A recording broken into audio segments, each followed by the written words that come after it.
भविष्य में क्या होगा, लेकिन सच ये है कि बहुत उम्मीदों के साथ जो है बाबा साहब अम्बेडकर ने संविधान में तमाम तरह के अधिकार सुनिश्चित किए, जिनमें एक अधिकार था वोट का अधिकार। और मैं अभी अपने साथियों से, नौजवान साथियों से बात कर रहा था तो मैं उनको समझा रहा था कि वोट की वैल्यू क्या होती है और वोट से क्या तैयार होता है। और आपको सबको याद होगा, आपने सुना होगा और पढ़ा होगा कि आज मैंने रानी का पेट काट दिया है। आज के बाद राजा जो है वो बैलेट से तैयार होगा। उस समय ईवीएम नहीं थी तो बैलेट की बात होती थी, तो बैलेट से तैयार होगा, यानी कि आपके वोट से बनेगा। और ये एकमात्र अधिकार समझिए, सब पे बात नहीं करेंगे आज। इसको दिलाने के लिए बाबा साहब ने कितनी तरह के अपमान सहे, कितनी तरह से लोगों को प्रभावित किया, कितनी बड़ी जो कॉन्स्टिट्यूशन सभा थी कितने लोगों की थी, और उन सबको बाबा साहब ने इस बात पर सहमत किया कि देश के प्रत्येक बालिग व्यक्ति को वोट का अधिकार मिलेगा। और उन्होंने कहा 1 वोट 1 वैल्यू। तब जाके हम लोग वजूद में आए। कैसा वजूद कि आज किसी भी जाति धर्म का व्यक्ति हो, चाहे वो अंदर से कितनी नफरत रखता हो हमसे, लेकिन जब चुनाव आता है तो हमारे पास आता है और हमारी मां को दादी, चाची, अम्मा, ताई सब बताता, पैर छूता है, हमारे घरों में बैठ के खाना भी खाता है, हमें तमाम तरह के प्रलोभन देता है, अपना रिश्तेदार बताता है, और क्या करता है वो हमें ठगने का काम करता है, हमारी वोट लेने का काम करता है। और उस समय क्योंकि इतने सदियों से प्रताड़ित, अपमानित किए गए समाज को अगर कोई उनके पैर छू लेता है, उनको लगता है कि भाई ये तो मेरा बहुत सच्चा हितैषी है और इसको मुझे वोट करना चाहिए। लेकिन बड़ा सवाल ये है कि वोट का अधिकार जो है वो अभाव प्रभाव में नहीं दिया जाता। वोट तो काशीराम साहब ने सिखाया, आपको याद होगा कि वोट की सुरक्षा बहन बेटी की रक्षा करनी है। ना बिगड़े वाला समाज। लेकिन आज हमें लगता है कि जो लोग इतने लंबे समय से वो व्यवस्था चला के हमें, जिन लोगों ने कमजोर बना के रखा, हमारा भाईचारा तोड़ के रखा, आज वो हमारे रहनुमा हो गए। कभी भी शोषक जो है शोषित का रहबर नहीं हो सकता है। जिन्हें शोषण करने की लत लगी हो, जिनके अंदर बीमारी हो शोषण करने की, वो आपके बराबर में बैठ जाए तो आप ये ना समझे कि वो आपके जो है रहनुमा है, आपके हैं साथी हैं, वो आपके साथी नहीं है। मैं पूछना चाहता हूं, सोचिए एक बार, कोशिश करके देखते हैं कि सोचिए वोट का अधिकार हमसे खत्म हो गया है। अब आएगा कोई आपके मोहल्ले में या पूछेगा कि क्या हाल है बैरवा जी, मेघवाल साहब क्या हाल है, अरे प्रजापति जी क्या कर रहे हैं, क्या आपको कोई काम तो नहीं है, चौधरी साहब? सब जीरो हो जाए। तो इस लोकतांत्रिक व्यवस्था में जहां हमारा राज होना चाहिए था, क्योंकि वोट हमारे पास है, वो राज हमारा क्यों नहीं हुआ? अभी एक सज्जन जो है वो मीडिया से हैं और वो कह रहे थे कि आप वोट कटवा पार्टी बनेंगे, आप अपने बेटे का भविष्य नहीं बता सकते। सर, मेरा भविष्य क्या बताएंगे और इस समाज का भविष्य क्या बताएंगे? आप उस ज्योतिषी की तरह बात ना करें जिसको अपना नहीं पता होगा, कितनी देर में उसकी गाल पे चांटे पड़ जाएंगे। और मेरे जैसा व्यक्ति, मैं ये बात इसलिए कह रहा हूं, समझने की बात है कि आदमी जो है वो ना चीजों की गहराई समझता है और ना ही वो चाहता है कि कुछ नया निर्माण। और शायद आप भी नए निर्माण से डरते हैं। हमेशा टूटने का मतलब बिखराव नहीं होता है। जब कोई पीठ टूटती है तो नया निर्माण में होता है। सबूत है, जब किसी अंडे को तोड़ा जाता है, वो टूटता है तो उसमें से एक नया जीव निकलता है और वो नया जीव फिर एक नए निर्माण की तरफ बढ़ता है। तो बहुजन मूवमेंट में बिखराव है, कोई चीज मेरी वजह से नहीं हुई है, क्योंकि मैंने तमाम तरह के प्रयास किए थे कि हम लोग एकता बना के रखें। कुछ लोग घमंडी हो गए, उनको लगता है कि वो मालिक है। ये राज व्यवस्था है जिसमें उनको लगता है कि उनका बेटा ही हो सकता है जो समाज का भला कर सकता है। ऐसा होता तो बाबा साहब के बेटे जो हैं इस देश को चलाते रहते, जिसका दुनिया में कोई सार नहीं है, जिनका दुनिया में कोई बराबरी नहीं कर पाया बाबा साहब अम्बेडकर का, उन्हीं के परिवार के लोग चलाते रहते। देखिए, हम आंदोलन के लोग हैं, मैं किसी की बुराई नहीं करना चाहता और मुझे कोई अधिकार नहीं, सबने अपने अपने समय पे काम किया है। लेकिन क्या आप ये बताएं, बाबा साहब अम्बेडकर का सपना पूरा हो गया है? क्या मान्यवर काशीराम साहब का सपना पूरा हो गया है? देखिए, मैं दो चीजों पे आपका गौर लेके जाता हूं। एक नारा था उनका कि आरक्षण से लेंगे एसपीडीएम और वोट से लेंगे सीएम पीएम, और अगर आपको अपना सीएम बनाना है पहले अपने डीएम बनाओ। पुराने कैडर के लोग होंगे वो जानते होंगे। और अगर आपको अपना पीएम बनाना है तो फिर पहले अपने सीएम बनाओ। और एक सीएम से पीएम नहीं बनता है सर। पीएम बनाने के लिए चाहिए आपको 282 सीटें जीती हुई, और उसके लिए लड़नी कितनी पड़ेगी।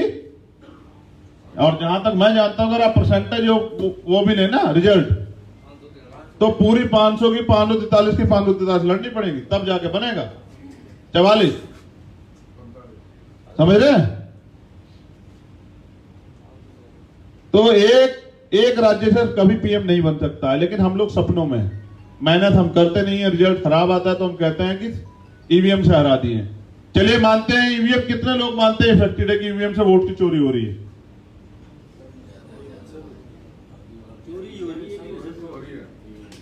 अब मैं जानना चाहता हूं, अगर वो ईवीएम से वोट की चोरी है तो जो तमाम नेता चुनाव के समय जो है चुनाव में पार्टिसिपेट करते हैं और उनको पता है कि दुश्मन ईवीएम से जीत जाएगा, तो फिर ये ईवीएम से चुनाव में जाते क्यों? हम पढ़े लिखे लोग हैं ना सर, तर्क करते हैं ना। देखिए, सोचिए कि चंद्रशेखर ईवीएम को हैक कर रहा है और आपको पता है चंद्रशेखर ईवीएम से जीत जाएगा, तो फिर हम लोग चुनाव में जाते। आप लोग चुनाव में क्यों जा रहे हैं? क्या आपको नहीं पता मैं जीत जाऊंगा? चुनाव में पैसे खर्च होते हैं ना, एनर्जी खर्च होती है ना, फिर आप इलेक्शन में क्यों आते हैं? कोई विकल्प नहीं है ना उसका, विकल्प नहीं है ना, तो क्या मजबूरी में जाता? क्यों? बहिष्कार होता है, लोकतंत्र है ये। राष्ट्रीय पार्टी बहिष्कार करते इलेक्शन नहीं होगा। पार्टियों को करना चाहिए ना। मैं उन्हीं की बात कर रहा हूं, आपकी नहीं कर रहा हूं। आप कहां हैं? आप मेरी बात पे गौर करें। मैंने आपसे कहा कांग्रेस को बताया कि भारतीय जनता पार्टी 2019 का लोकसभा चुनाव ईवीएम से जीत जाएगी, तो कांग्रेस चुनाव में आई क्यों? वो बहिष्कार करती ना, और वो तमाम दल भी करते जो बाकी थे, सब बहिष्कार करते कि नहीं लड़ेंगे जब उनको पता है चोरी हो जाएगी।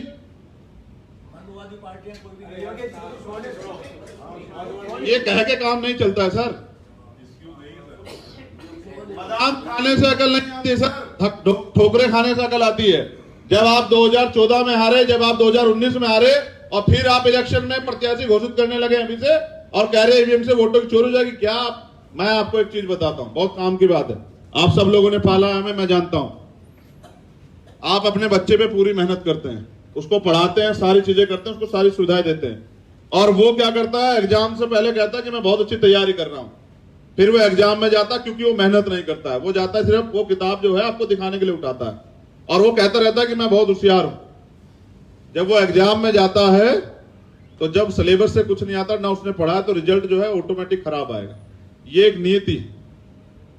तो वो बाहर आके कहता है पेपर बहुत अच्छा हुआ है, जब रिजल्ट आता है तो गलती किसकी निकालता है? मास्टर की, कि मास्टर ने फेल कर दिया। जिस दिन चुनाव खत्म होता है ना, भारतीय जनता पार्टी के लोग पता क्या कहते हैं अगले दिन? उनसे मीडिया से पूछते हैं अब क्या करोगे आप, तो कहेंगे अगले चुनाव की तैयारी करेंगे। 1 महीने में चुनाव नहीं जीता जाता सर।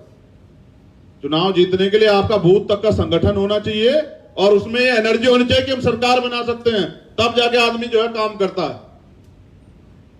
मैं बात करूंगा अब एक बहुत जरूरी मुद्दे पे। मैं इसलिए कह रहा हूं, मैं भी मानता हूं में दिक्कत है, लेकिन मैंने ये भी सुना ना माननीय काशीराम साहब से कि बैलेट के साथ बुलेट की तैयारी भी रखो ना। अगर आपने वोट भी तैयार कर ली, कोई आपकी वोट ना छीन ले, तो इसके लिए बुलेट की तैयारी रखो, मजबूत रहो ना। देखिए, लोगों के पास ईमानदार कार्यकर्ता नहीं जो बूथ पे या उस पे क्या नाम, जब वो काउंटिंग होती है वहां जाके अड़े। और साहब हमने बहुत सारे लोग देखे, क्योंकि हम आप सब लोगों के सहयोग से पूरे देश के चुनाव देखते हैं, सब चीजें देखते हैं। मैं अब एक बहुत जरूरी मुद्दे पे आ रहा हूं, वो बहुत जरूरी मुद्दा है, वो हमारे लिए बहुत इंपॉर्टेंट है, बहुजन मूवमेंट के लिए। और मैं इस पे गौर चाहता हूं सभी मूल निवासियों का। बाबा साहब अंबेडकर 1948 में आए थे लखनऊ, एक सभा थी, और वो सभा के एक मुद्दे पे जो जिस पे बाबा साहब बोले, मैं उस पे बोलना चाहता हूं। और मैं इसलिए बोल रहा हूं क्योंकि मैं चाहता हूं कि ये चीजों का प्रचार प्रसार ज्यादा हो और आप उनको सुने और समझे। और ये तमाम नौजवान नेताओं के लिए अंबेडकरवाद कहना और अंबेडकरवाद को समझने में जमीन आसमान का अंतर है। बाबा साहब को जब मौका मिला उन्होंने किसी जाति धर्म से अन्याय अत्याचार नहीं किया, उन्होंने सबके लिए किया। और जब आप सरकार भी बना लेंगे ना सर, तब भी क्योंकि आप मानवतावादी सिद्धांत को मानते हैं, आप किसी जाति राज्य के व्यक्ति को नहीं कहेंगे इसके अधिकार छीन लो, बिल्कुल नहीं कहेंगे, एक सत्य है। आप कहेंगे नहीं भाई उनको भी अधिकार है। और हमें तो यही सीखा है ना, तथागत बुद्ध से हमने क्या सीखा? प्रेम और अहिंसा। तो हम लोग क्या कहेंगे कि नहीं इन पे हिंसा कर दो? ऐसा नहीं होता। मगर हमें चाहिए राजनीतिक शक्ति का निर्माण, और वो कैसे होगा? वो होगा SC, ST, OBC और माइनॉरिटी की एकता से। सर मैं सवाल जवाब के लिए नहीं हूं सर, अभी मैं अपनी बात कह रहा हूं। देखिए बाबा साहब अंबेडकर 1948 में लखनऊ में जो SC, ST, OBC की एक सभा थी उसमें सम्मिलित हुए। और मेरा इशारा SC, ST, OBC की तरफ इसलिए है, माइनॉरिटी के लोग उसमें सभा में नहीं थे, लेकिन मैं संदेश जो है जो देना चाह रहा हूं वो आपको पता नहीं।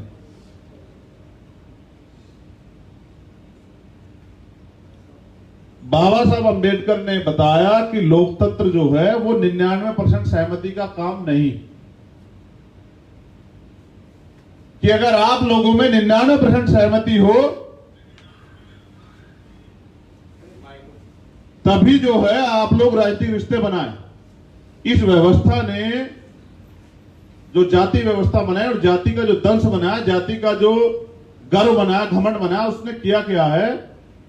उसकी वजह से पिछड़े वर्ग के लोग जो है दलित समाज के लोगों के साथ मिलकर राजनीति नहीं करना चाहते। उनको ये लगता है कि अगर हम दलित समाज के लोगों के साथ मिलकर राजनीति करेंगे तो हमारी सामाजिक हैसियत जो है वो गिर जाएगी।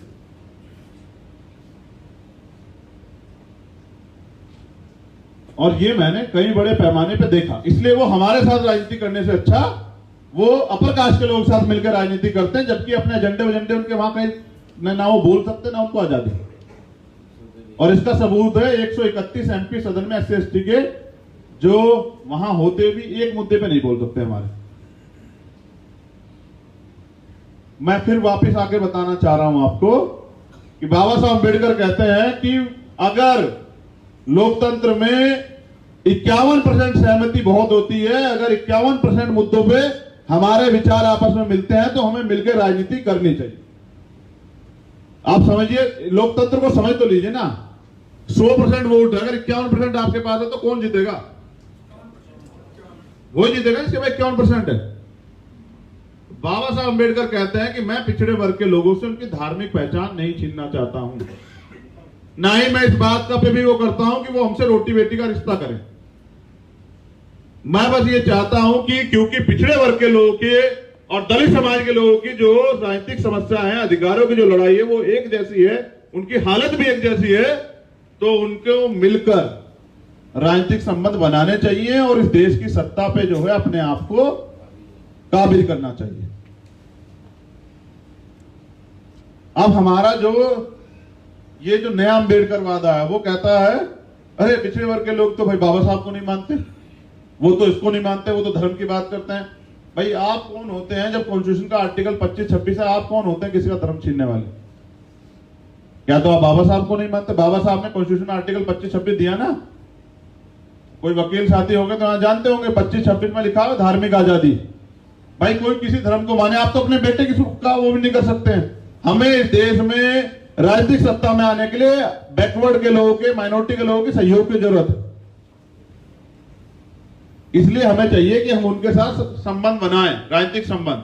और ये भी आप जानते हैं ना, अभी तो शेड्यूल कास्ट के लोग ही पूर्ण रूप से अम्बेडकरवाद के लिए तैयार नहीं हुए। हम अपने घरों के हाल नहीं जानते क्या? तो मैं अपनी मतलब परिवारों की बात कर रहा। अगर आप घर में जाके अपनी बीवी से या बेटी से कहते तो वो अगर नहीं जाती है तो कहेगी अपना काम कर लो, और तुम अपना काम करो मैं अपना काम करूं। भाई लोकतंत्र है, बराबर के अधिकार है उनको भी। मैं ये बात इसलिए कह रहा हूं कि हमें राजनीतिक शक्ति का निर्माण करने के लिए अब शेड्यूल कास्ट और बैकवर्ड के लोगों के वो एकजुट होकर, माइनॉरिटी के लोगों को एकजुट होकर राजनीति करनी चाहिए। और जब ये समाज तैयार हो जाएगा तो मुझे लगता है इसमें बस खेल है हिस्सेदारी का। अगर आप पूरी ईमानदार से उनकी हिस्सेदारी उनको दे तब जाके ये बात आगे बढ़ सकती है। अगर आप सोचे सब अपने पास रख लें, मैं सिद्धांतिक बात बता रहा हूं, तो कोई आपके साथ नहीं आएगा।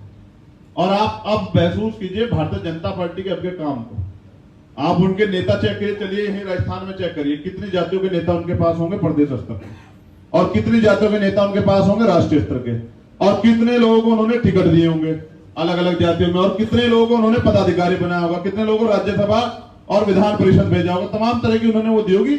उनका सिर्फ काम क्या है कि इन लोगों को एक बार इनसे वोट ले लो, इनके नेता दिखा दिखा के, और बाद में क्या करना है, काम इनका एक नहीं करना है। हर व्यक्ति के पीछे आरएसएस का एक व्यक्ति छोड़ रखा है, मंत्री के पीछे, वो कुछ नहीं कर सकता वहां बैठ के, वो दफ्तर में उससे पहले जाता है और उसके बाद आता है। तो क्योंकि हमारी लड़ाई एक जैसी है, मैं चाहता हूं कि हम लोग जो हैं वो इस काम को आगे बढ़ाएं और शेड्यूल कास्ट, बैकवर्ड और माइनॉरिटी के लोग राजनीतिक एकता बनाएं। और राजस्थान में आप चेक कर लो, चलिए हम एक बार मध्य प्रदेश आपको लेके चलते हैं, आपका पड़ोसी प्रदेश है ना, वहां 7% अपर कास्ट की आबादी है, आप सब चेक कर लो फोन पे अपने, और वो सत्ता में है, और 93% बहुजन समाज के लोग टुकड़े टुकड़े को मोहताज है। अगर सत्ता आपकी है तो सत्ता भगवान तो नहीं है, लेकिन भगवान से कम भी नहीं, ये भी आप याद रखना। एक मरे हुए व्यक्ति को जिंदा नहीं कर सकती सत्ता, अदरवाइज सारे काम कर सकती है। मैं बताना नहीं चाहता, लेकिन आप सब समझदार हैं कि क्या कर सकते सत्ता। मैं जब जेल में था, 6 महीने मुझे हो गए, मुझे कोर्ट ने रिलीफ दे दी तो सत्ता के लोगों ने मेरे ऊपर एनएसए लगा दिया और फिर मुझे 10 महीने के लिए फिर अंदर जेल में कर दिया। उस दिन मुझे एहसास हुआ कि राजनीतिक सत्ता में बहुत था। और आप देखें ना, जिसे मर्जी उठा के जो सरकार के खिलाफ बोले यूएपीए लगाओ, एनएसए लगाओ, जेल भेजो, झुकटे मुकदमे करो। मैं दिल्ली में जामा मस्जिद पे था, आपको याद होगा, मैंने वहां कॉन्स्टिट्यूशन का प्रिंबल पढ़ा, जो मेरा लोकतांत्रिक अधिकार देश के प्रत्येक व्यक्ति को पढ़ना चाहिए, संविधान की प्रस्तावना। पुलिस ने उठाया, जेल भेज दिया और चार्जेस लगा दिए बहुत सारे, दंगा किया, घर जला दिया, ये कर दिया, गाड़ी जला दी। अब जज साहब ने पूछा कि बताइए चंद्रशेखर ने क्या बयान दिया वहां, तो कहा जी वो हमारे पास नहीं है। बस इन्होंने भड़काऊ भाषण दिया। उन्होंने कहा भाषण तो दिखाओ क्या है, कि वो हमारे पास नहीं है। उन्होंने कहा कि दिल्ली देश की राजधानी, सबसे हाईटेक सिस्टम यहाँ, और आप पे भाषण नहीं है और आपने गिरफ्तार कर दिया उस व्यक्ति को। शर्म नहीं आती तुम लोगों को? तो देखिए, पूरे ईमानदारी से देश लोकतंत्र के 4 पिलर पे से 3 पे काबिज है वो लोग। कितनों पे काबिज है? 3 पे। राजनीतिक व्यवस्था उनके पास है, मीडिया पे घोषित कब्जा है उनका, वो किसी मुद्दे को, चाहे वो हाथरस का हो, कोई भी मुद्दा उसको किधर को मोड़ दे, और वो जुडिशरी पे भी उनका खूब इंटरफेयर है, इंटरनल वो जो है उनका प्रेशर है, और तमाम तरह के फैसलों में आपने देखा भी होगा। अब एक चीज बची हुई है, वो है ब्यूरोक्रेसी। अब उसमें से वो चिन्हित कर करके नई नई रणनीतियां बना के हमारे लोगों को निकाल रहे हैं। 2 अप्रैल के आंदोलन के बाद वो डर गए, तो उन्होंने अब क्या किया, वो कर रहे हैं प्राइवेटाइजेशन। वो कर रहे हैं भाई 55 साल के बाद समीक्षा होगी, जो अच्छा काम नहीं कर रहा निकाल देंगे। मतलब एक तरह से चिन्हित करके हमारे लोगों को निकाल रहे हैं। वो कर रहे हैं लेटरल एंट्री, एक आईएएस को बनने में जहां 16 साल लगते हैं ज्वाइंट सेक्रेटरी, वो बना रहे हैं सीधा अपना आदमी। वो बस सिस्टम पे अपना व्यक्ति, उस पर की वो होता है ना, की जो होती है पावर की, उस पर अपना आदमी बिठा रहे हैं कि कल वो कोई भी फैसला ले तो कोई भी अधिकारी कर्मचारी कानून संविधान की बात ना करे, उनके रंग में रंग के उनकी बात करे, क्योंकि सरकार ने उसको बिठाया। और जब सब खत्म हो जाएगा तब लड़ेंगे हम लोग। आज किसान लड़ रहे हैं, उससे पहले सीएनपीआर एनआरसी में मुस्लिम भाई लड़ रहे थे, उससे पहले 2 अप्रैल में हम लड़ रहे थे। वो एक एक करके जो है हम पे हमला कर रहे हैं और हमारा अधिकार छीन रहे हैं, और हमें खूब टॉर्चर करके चले जाते हैं और हम चुपचाप रह जाते हैं। तो हमें इस एकता को अगर हम लोग बना लेते हैं तो हम लोग राजनीतिक शक्ति का निर्माण कर सकते हैं। और जब हम पे राजनीतिक शक्ति होगी तो मुझे लगता है कि हम मानवतावादी काम करेंगे। तो एक बेगमपुरा राज आपने सुना होगा, सतगुरु रविदास जी महाराज 640 साल पहले, मतलब 600 साल समझिए, उसकी कल्पना की है उन्होंने, एक आदर्श राज, बेगमपुरा राज। बेगम, जहां कोई गम ना हो, जहां किसी तरह का भय ना जीवन का, ना चोरी का, ना लूट का, ना किसी चीज का, जहां कोई अन्न से परेशान ना हो, जहां समानता हो, भाईचारा हो। ऐसा ही जो है राज तथागत बुद्ध का सपनों का राज, बाबा साहब अम्बेडकर के सपनों का राज जो कॉन्स्टिट्यूशन में लिखा है, वो तब स्थापित होगा जब मानवतावादी लोग जो हैं वो सत्ता में काबिज है। अब ये पढ़े लिखे लोगों के लिए मैं 2 मिनट में अपनी बात खत्म करूंगा, बहुत जिम्मेदारी की बात। काशीराम साहब अधिकारी कर्मचारियों को कहते थे जनरेटर, वो कहते थे ये वो लोग हैं जिनके पास 3 चीज है, माइंड, टैलेंट और मनी। यानी कि माइंड इसलिए है क्योंकि वो कंपटीशन फॉलो करके आते हैं, फ्री में किसी आके नौकरी नहीं रखी है। वंचित वर्ग के लोगों को तो अपने लोगों से भी संघर्ष करना पड़ता है, और फिर तमाम तरह के जो है भेदभाव होते हैं, आईएएस से लेकर तमाम तरह के इंटरव्यू सब चीज देखिए, मैं उस पर बात नहीं करना चाहता, लेकिन आप सब समझदार। अगर हम कंपटीशन भी पास करके जाते हैं तो हमें उसमें क्या नाम इंटरव्यू में किस तरह निकाला जाता है, हम सब चीजें देखते हैं।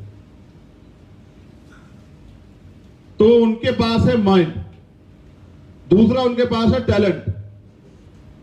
टैलेंट कैसा कि वो पब्लिक डीलिंग करते हैं, रोज उनके पास वो तमाम तरह के विभागों में है, लोग उनके पास आते हैं, अपने काम बताते हैं, परेशानियां बताते हैं, वो उनको प्रभावित करते हैं, उनको जो है सुविधा देते हैं, उनको जो है रास्ता देते हैं। तो उनके पास टैलेंट भी है कि वो जनता को, लोगों को प्रभावित कर सकते हैं।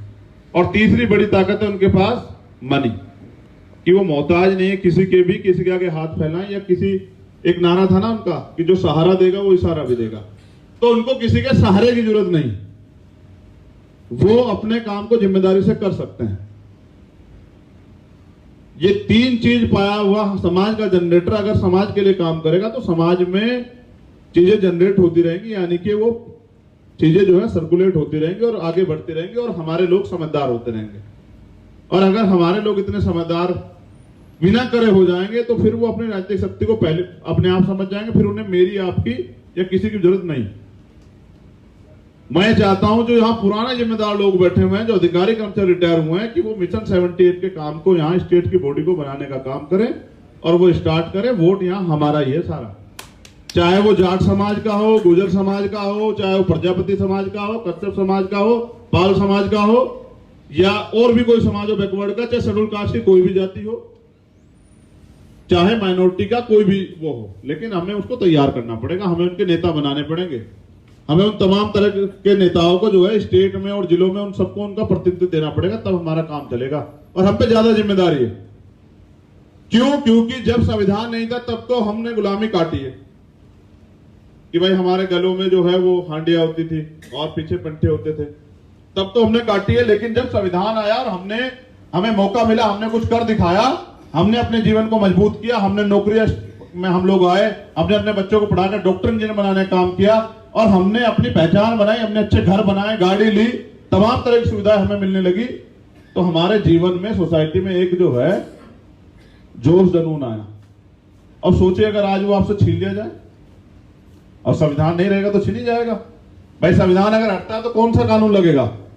मनुस्मृति। और मनुस्मृति आपने पढ़ी है कि शूद्रों को क्या क्या अधिकार है, और शूद्रों के साथ अछूतों को तो कोई अधिकार नहीं है। घमंड मत कीजिए, घमंड मत कीजिए अपने जीवन पे। मिट्टी का आदमी होता है, लेकिन वो इसलिए है कि कुछ करके दिखाए अगर उसे मौका मिला है तो। लेकिन हमारा काम क्या है? हम आरएसएस की बात करते हैं कि आरएसएस ये कर रही है, लेकिन हमारा आदमी जो रिटायर हो जाता है वो बेचारा, वो भी तो कुछ नहीं कर रहा है। अगर वो अपनी ड्यूटी अदा करे, एक आदमी को रोज समझाए और परवाह ना करे कि क्या जवाब देगा, तो कुछ तो तैयार होगा सर। मैंने तो सुप्रीम कोर्ट के जज भी जो है ना, बहुत सारे, हम तो रखते हैं ना इंटेलिजेंस, मैं इसलिए कह रहा था कि इन्हें कैमरे को बंद कर लो। हमने तो देखे ना उनकी मीटिंग में, सुबह जाते हैं 6 बजे, आप कभी 6 बजे इकट्ठे होकर दिखाओ। समझ रहे? कैसे कैसे होता सत्य का निर्माण, कैसे ली जाती है सत्ता। 85 में बनी, 1885 में बनी थी कांग्रेस, और पहली सत्ता मिली 1947 में जब देश आजाद हुआ। कितने साल का गैप है चेक कीजिए। और 1925 में बनी हुई आरएसएस को सत्ता मिली 96 में आके। और अगर हमारे लोग 2 साल काम कर ले और उनको सत्ता ना मिले, विधायक एमपी ना बने, तो 4 तो गाली देते हैं समाज को और कहते हैं भाई कुछ हो भी रहा है यहाँ, ये तो समाज के लोग पागल है। मेरा कहना यह है कि हमें अब दूसरे लोगों को देखें, समझें, लेकिन अपने कार्य को तो करें। और इसलिए जो है हम लोग पीछे हैं, और इसलिए हमारा राज नहीं है। और जिनका राज नहीं होता उनका धर्म भी नहीं होता, और जिनका राज होता है वो चाहे उनका धर्म होना, उनका सब कुछ होता है। और आप देख लो, पढ़े लिखे लोग हैं ना सारे, बताओ 5 तारीख को मुख्य प्रधानमंत्री वो आए मन की बात करने, और उन्होंने क्या कहा, भाई 5 तारीख को कोरोना काल की बात याद करो कि हम लोग दिए जलाएंगे, भाई कोरोना भगा देंगे। बताओ कितने लोगों ने जलाए, नहीं जलाए? समझ रहे? अरे आप तो समझदार है, लेकिन समझा आपने कितने लोगों ने जलाए? और अधिकारी कर्मचारी पढ़े लिखे। और एक दिन उसने कहा भाई घंटी बजाएंगे, हैं? बर्तन बुर्तन फोड़ दिए लोगों ने। आप समझो तो सही ताकत क्या होती है। प्रधानमंत्री बोल रहा है, लोगों को नहीं मतलब है, क्या बात है? झूठ ऐसा कोई मतलब नहीं है। और मन की बात करते हैं, उनके मन में कहां है हम, बताइए? अगर उनके मन में हम होते तो हमारी बात नहीं होती क्या? इस झूठे सम्मान से बचना पड़ेगा और ये याद रखना पड़ेगा, क्योंकि जिस कौम ने अपना इतिहास भूला है ना, उसका वजूद खत्म हुआ है। और आज हम अपना इतिहास भूल गए। हमको लगता पहले भी हम ऐसे ही थे, ऐसे मेजें लगती थी हमारे लिए, ऐसे ही जो है बड़े बड़े गुलदस्ते आते थे, हम लोग पहले ऐसे ही थे। सर ऐसे नहीं थे हम लोग। हमने तो अपनी मेहनत से किस तरह से हमारे लोगों ने, आप तमाम लोगों ने जो बड़े लोग हैं, किस तरह संघर्ष करके जो है नौकरी पाई होगी तमाम में, और किस तरह के शोषण हमने तो अपने उसमें देखा है, जीती उसमें मतलब होश की जिंदगी में, कि पैर उसके क्या नाम खाट के पाव के नीचे हमारे लोगों के हाथ रख दिए जाते थे और आज साहूकार बैठ जाता था। आज भी हमने एक बार, हम खुद याद है, मैं कहना नहीं चाह रहा था, एक जगह में गया, रेप हुआ था उसमें, मैंने या मैं नहीं कहता, बहनों के बीच ऐसी बात है, तो बस पंचायत हुई तो कह रहे 2-3 चाटे मारे तो कह रहे छोड़ हो गया। लेकिन ये इज्जत है बहन बेटियों की? तो इसलिए मैं आप सबसे अनुरोध करता हूं कि हमें जरूरत है, आज हमें शक्ति का निर्माण करना है, और उस शक्ति से बल मिलेगा आने वाली पीढ़ी को। बाबू जगदेव प्रसाद कुशवाहा कहते थे कि पहली पीढ़ी मारी जाएगी, दूसरी पीढ़ी जेल जाएगी, तीसरी पीढ़ी राज करेगी। बाबा साहब अम्बेडकर ने कहा 21वीं सदी हमारी है, क्योंकि उनको विश्वास था कि जब आने वाली पीढ़ी आएंगी और मुझे पढ़ेंगी तो मुझसे बल लेंगी। हम पे सब कुछ तो है, हम पे है इतिहास में भीमा कोरेगांव, हम कितने ताकत, हम पे इतिहास में दशरथ मांझी पहाड़ का सीना काट के रास्ता बना दिया। क्या नहीं है हमारे पास इतिहास में? सब कुछ तो है। हम जाने पड़े, महापुरुष जो है किसी जाति के नहीं होते सर। इसी देश में जहां आज देखिए राम पे इतना वो हो रहा है, पेरियार लल्लू यादव सच्ची रामायण लिखे, सुप्रीम कोर्ट से अपने पक्ष में ऑर्डर हुआ था उनके, हुआ था नहीं हुआ था बताइए? ठीक है ना, सच्ची रामायण लिखी उन्होंने, और आज देखिए राम के नाम पर हत्याएं होती है। बताए कौन सा भगवान खुश हो जाएगा? तो इसलिए मैं आपसे कह रहा हूं कि आप सब कुछ करें, बस मगर ये याद रखें कि हमें अपनी मूवमेंट भी आगे बढ़ानी। अगर हम अपना तीसरा मोर्चा नहीं खड़ा करेंगे ना, तो ये जो लोग आपसे अच्छी अच्छी बातें करते हैं, ये जो लोग आपको जो है तमाम तरह के जो है भाईचारे की बात करते हैं, ये लोग आपके बचे कुछ हिस्से का भी जो अधिकार है वो भी छीन लेंगे। और इतने दिनों से लूटी तो रहे हम यहाँ।